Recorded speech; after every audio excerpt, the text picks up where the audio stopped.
नवंबर 1976। खुदाई को 5 महीने बीत चुके थे और तभी वो रात आती है जिसने इस पूरी कहानी को इतिहास का सबसे बड़ा रहस्य बना दिया। जयपुर दिल्ली हाईवे, एक ऐसा हाईवे जो 24 घंटे चालू रहता था, उसे अचानक एक शाम 8 बजे सेना के आदेश पर पूरी तरह ब्लॉक कर दिया जाता है। हर 2 किलोमीटर पर मिलिट्री की चौकियां खड़ी कर दी जाती हैं। उस रात जयगढ़ किले के मुख्य दरवाजे से सेना के भारी मिलिट्री ट्रक बाहर निकलने शुरू होते हैं। 1, 2, 3 गिनती बढ़ती गई। चश्मदीदों और उस समय के कुछ स्थानीय पुलिस अधिकारियों के मुताबिक उनकी संख्या 60 से ज्यादा थी। सभी ट्रकों को ऊपर से मोटे आर्मी ग्रीन रंग के तिरपाल से कसकर बांधा गया था। ट्रकों का सस्पेंशन यानी उनके टायर भारी वजन के कारण नीचे दबे हुए थे। वो गिट्टी या पत्थरों का वजन नहीं था, वो वजन था शुद्ध सोने की ईंटों का, अशर्फियों का और बेशकीमती हीरों का। ये काफिला बिना किसी ठहराव के सीधे दिल्ली की तरफ बढ़ रहा था। हर ट्रक के आगे और पीछे मशीन गन से लैस सैनिकों की गाड़ियां चल रही थी। दिल्ली पहुंचने के बाद इस सोने को कहां ले जाया गया? क्या इसे भारतीय रिजर्व बैंक के वॉल्ट में रखा गया? अगर हां, तो आरबीआई के रिकॉर्ड्स में 1976 के अंत में सोने के स्टॉक में कोई असामान्य बढ़ोतरी क्यों नहीं दिखाई देती? अब कहानी में आता है वो मोड़ जो आपको सोचने पर मजबूर कर देगा। दिल्ली के पालम एयरपोर्ट पर उस रात एक विशेष बिना नंबर वाला कार्गो विमान लैंड करता है।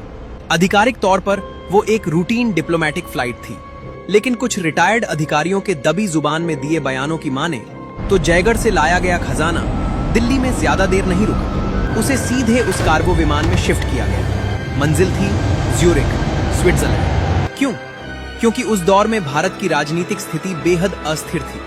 इतने बड़े खजाने को देश के भीतर रखने का मतलब था अंतरराष्ट्रीय ताकतों की नजर में आना। इस सोने को विदेशी गुप्त खातों और लॉकरों में ट्रांसफर कर दिया गया।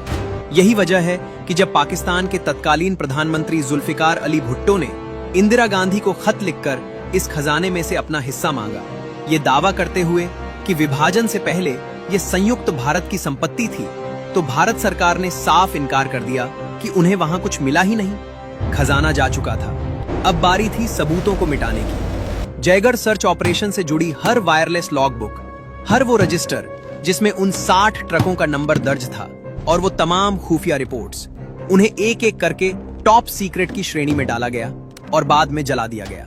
जिन अधिकारियों ने इस ऑपरेशन को लीड किया था, उन्हें रातों रात प्रमोट करके ऐसे विभागों में भेज दिया गया जहां उनका बाहरी दुनिया से संपर्क न के बराबर हो। जयगढ़ किला एक टूरिस्ट स्पॉट है। लोग वहां जाते हैं, उस विशाल पानी के टैंक को देखते हैं और वापस आ जाते हैं। गाइड आपको कहानी सुनाएंगे कि वहां कुछ नहीं मिला था, लेकिन जरा सोचिए, क्या कोई सरकार 5 महीने तक सिर्फ मिट्टी खोदने के लिए सेना की पूरी रेजिमेंट को झोंक देगी? क्या एक प्रधानमंत्री दूसरे देश के राष्ट्राध्यक्ष को खत लिखकर खजाने की बात पर सफाई देगा अगर वहां कुछ था ही नहीं?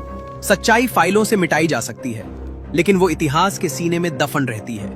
जयगढ़ का वो सोना आज भी कहीं ना कहीं किसी और रूप में किसी और के नाम से चमक रहा है, और जयगढ़ की सूनी दीवारें आज भी चीख चीख कर कह रही हैं, सच वो नहीं है जो तुम्हें बताया गया, सच वो है जो तुमसे छुपाया गया।